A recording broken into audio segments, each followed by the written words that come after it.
ตม.นครพนมประสานกับเจ้าหน้าที่ของลาวครับคืนรถฟอร์จูเนอร์ที่ถูกโจรกรรมหรือว่าลักข้ามแดนไปขายอยู่ฝั่งแขวงคำม่วนของสปป.ลาว Time to share D+ ผลิตภัณฑ์ปกป้องตับจากเครื่องดื่มแอลกอฮอล์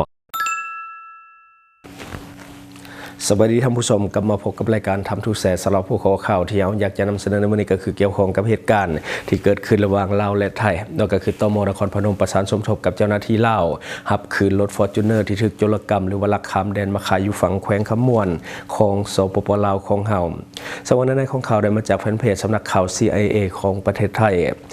วันที่28 มังกร 2026 ผู้กำกับกวดกาคนเข้าเมืองจังหวัดนครพนมได้ร่วมแถลงข่าวกรณีเจ้าหน้าที่กวดคนเข้าเมืองนครพนมบูรณาการร่วมกับกองกำกับการสืบสวนตำรวจภูธรจังหวัดนครพนมและก็กองร้อยตำรวจตระเวนชายแดน236เจ้าหน้าที่ภาษีเดินทางไปมอบหับรถยนต์ยี่ห้อ Toyota Fortuner สีขาวป้ายทะเบียนก็คือคต6508สุราษฎร์ธานีจากเจ้าหน้าที่ฝ่ายสปป.ลาวที่ด่านสากลความมิตรภาพไทยลาวแห่งที่3แขวงคำม่วนหลังพบว่าเป็นรถยนต์ที่ถูกโจรกรรมจากประเทศไทยและก็มีการลักลอบนำไปจำหน่ายต่อในฝั่งสปป.ลาวทั้งนี้การดำเนินการดังกล่าวสืบเนื่องมาจากเวียกงานสืบสวนกวดคนเข้าเมืองจังหวัดนครพนมได้ตรวจสอบข้อมูลตามรายงานประจำวันเกี่ยวกับคดีของสพ.เมืองสุราษฎร์ธานีตำรวจภูธรจังหวัดสุราษฎร์ธานีและก็ตำรวจภูธรภาค8เล่มที่19/2568เลขที่34ลงวันที่26มีนาคม2568โดยทำการตรวจสอบข้อมูลการเดินทางของท้าวสุภกรผู้เกี่ยวข้องกับคดีแต่ว่าบ่พบข้อมูลการเดินทางเข้าออกประเทศในระบบสารสนเทศของสำนักงานกวดคนเข้าเมืองในขณะเดียวกันเวียกงานกวดคนเข้าเมืองและกับพาหนะกวดคนเข้าเมืองจังหวัดนครพนมได้ตรวจสอบข้อมูลรถยนต์คันดังกล่าวบ่พบการลงทะเบียนในระบบ BBPS เพื่อขออนุญาตนำรถผ่านหรือว่าเข้าออกความมิตรภาพไทยลาวแห่งที่3แต่อย่างใดก่อนจะตรวจสอบสัญญาณ GPS ที่ติดอยู่กับตัวรถพบพิกัดสัญญาณบริเวณความมิตรภาพไทยลาวแห่งที่3ต่อมาเมื่อวันที่26 มังกร 2026ทางการแขวงคำม่วนสปป.ลาวได้แจ้งประสานมายังจังหวัดนครพนมเพื่อให้ติดต่อกับเจ้าของรถที่ถูกยักยอกและกะหน่วยงานที่เกี่ยวข้องเข้าร่วมขบวนการมอบหับรถยนต์คืนโดยกำหนดพิธีส่งมอบอย่างเป็นทางการในวันที่28 มังกร 2026ที่จุดด่านทาวรความมิตรภาพไทยลาวแห่งที่3นครพนมแขวงคำม่วนซึ่งฝ่ายแขวงคำม่วนได้มอบหมายให้แผนกการต่างประเทศเป็นผู้ประสานงานร่วมกับเจ้าหน้าที่ตำรวจพันตำรวจเอกชัดชัยสำเนียงยืนยันว่ากฎคนเข้าเมืองจังหวัดนครพนมได้บูรณาการความร่วมมือกับทุกหน่วยงานด้านความมั่นคงในพื้นที่อย่างเข้มงวดเพื่อสกัดกั้นขบวนการลักลอบนำรถออกจากราชอาณาจักรโดยผิดกฎหมายพร้อมขอความร่วมมือจากประชาชนหากพบเห็นเบาะแสหรือว่าข้อมูลที่เป็นประโยชน์สามารถแจ้งได้ที่กฎคนเข้าเมืองจังหวัดนครพนมอันนี้คือเนื้อในของข่าวทั้งหมดที่ว่ามีการส่งมอบรถฟอร์จูเนอร์คืนที่ว่าถูกโจรกรรมหรือว่าถูกลักมาจากประเทศไทยและมาขายต่อในฝั่งสปป.ลาวก็คือแขวงคำม่วนและสุดท้ายเจ้าหน้าที่สามารถที่จะกดยึดไว้ได้และก็ส่งคืนให้กับเจ้าของเดิมอยู่ที่ประเทศไทยซึ่งว่ามีการมอบหับกันอยู่ความมิตรภาพไทยลาวแห่งที่3แขวงคำม่วนกับนครพนมของประเทศไทยข่าวแบบนี้โดนๆได้เห็นเทื่อนึงต่อการส่งรถคืนจากฝั่งลาวไปฝั่งไทยนี่ก็มีอยู่แต่ว่าโดนๆจะเห็นเทื่อนึงลาวเฮาถือว่าเป็นตลาดมืดที่ห้องหับรถเถื่อนจากเพื่อนบ้านโดยเฉพาะจากประเทศไทยค่อนข้างที่จะหลายนั่นคือคนบ้านเฮาก็นิยมที่จะใช้รถเถื่อนรถสภาพมันยังดีและก็ราคามันถูกฉะนั้นจึงเป็นที่นิยมในตลาดมืดของลาวซึ่งว่าคนลาวเฮาก็ใช้ลายแล้วก็สามารถที่จะไปแลนเอกสารหรือว่าอย่างต่างๆให้ถูกต้องตามกฎหมายได้ไปเสียภาษีขึ้นขบวนการรถเถื่อนไทยลาวนับวันนับมีแนวโน้มที่จะเพิ่มขึ้นสังเกตจากข่าวที่ว่าออกมาแบบรายวันซึ่งว่าเฮาเองก็นำเสนอไปอย่างต่อเนื่องโดยเฉพาะเนื้อข่าวที่มาจากฝั่งไทย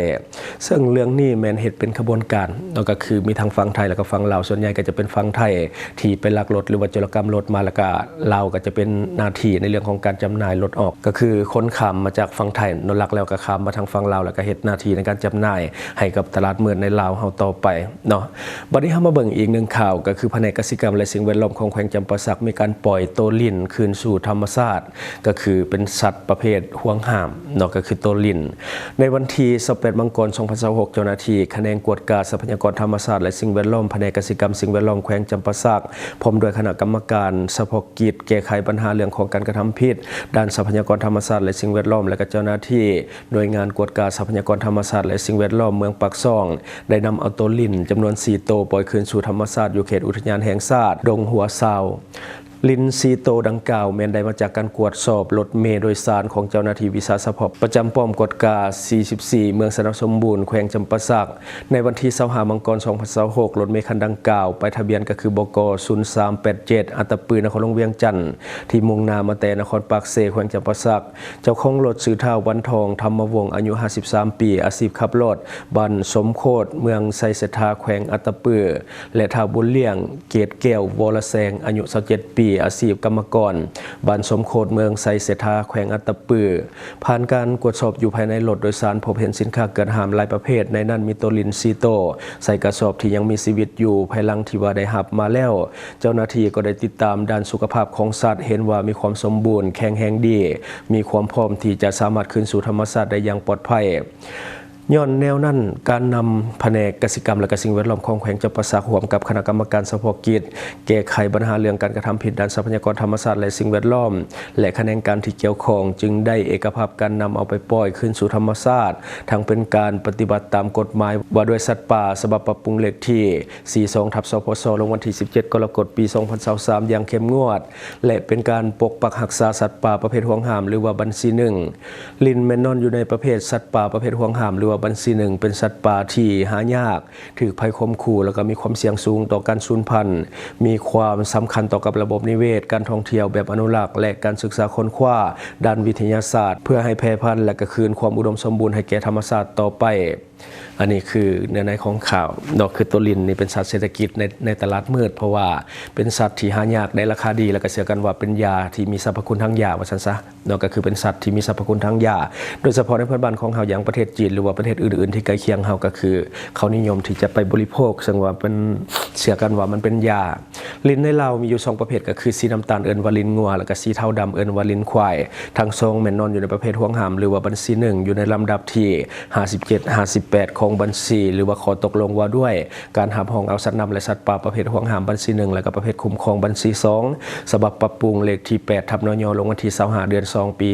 2021เนาะอันนี้ก็คือเรื่องของต้นลินในบ้านเฮามีอยู่2ชนิดท่านใดที่ว่าพบเห็นการกระทำผิดที่เกี่ยวข้องกับสัตว์นำและสัตว์ป่าที่มีการอนุรักษ์อย่าลืมรายงานไปที่แผนกกสิกรรมและสิ่งแวดล้อมของแขวงให้เขาเจ้าเข้ากวดสอบเพื่อช่วยกันในการปกปักรักษาเนาะเรื่องของสัตว์นำสัตว์ป่าให้อยู่คู่กับสังคมเราไปนานๆอันนี้ก็คือทุกคนต้องเฮ็ดหน้าที่ช่วยกันเป็นหูเป็นตาให้กับเจ้าหน้าที่ถ้าว่าพบเห็นการกระทำผิดเกี่ยวกับสัตว์ป่าอย่าลืมรายงานไปที่แผนก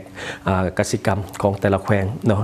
อันนี้ก็คือสิ่งที่เราเก็บมาเล่าสู่ฟังหวังว่าท่านจะได้รับสาระดีๆสำหรับท่านที่เบิ่งรายการเฮาอยู่คิดเห็นจะได้กับสิ่งที่เรานำเสนอไปก็อย่าลืมฝากไว้ภายใต้คอมเมนต์ของเฮาและข้าพเจ้าจะเข้าไปอ่านด้วยตนเองขอขอบใจท่านใดที่มักดื่มเหล้าดื่มเบียร์หนักๆอย่าลืมปกป้องตับและฟื้นฟูเซลล์ตับแบบเร่งด่วนโดยผลิตภัณฑ์ดีพลัสตัวนี้แก้เมาค้างในโตมีเก็บเงินปลายทางช่องทางที่คุณสามารถรับชมข่าวสารจาก Time to Share Studio Fanpage Time to Share Laos YouTube Time to Share TikTok Time to Share Laos Facebook สิงห์ดาราสายลินอยู่เมืองลาวใช้แต่เงินกีบลาวและส่งเสริมผลิตภัณฑ์ภายในเพื่อลดพรการนำเข้าสินค้าและแก้ปัญหาเงินตา Subscribe for more video.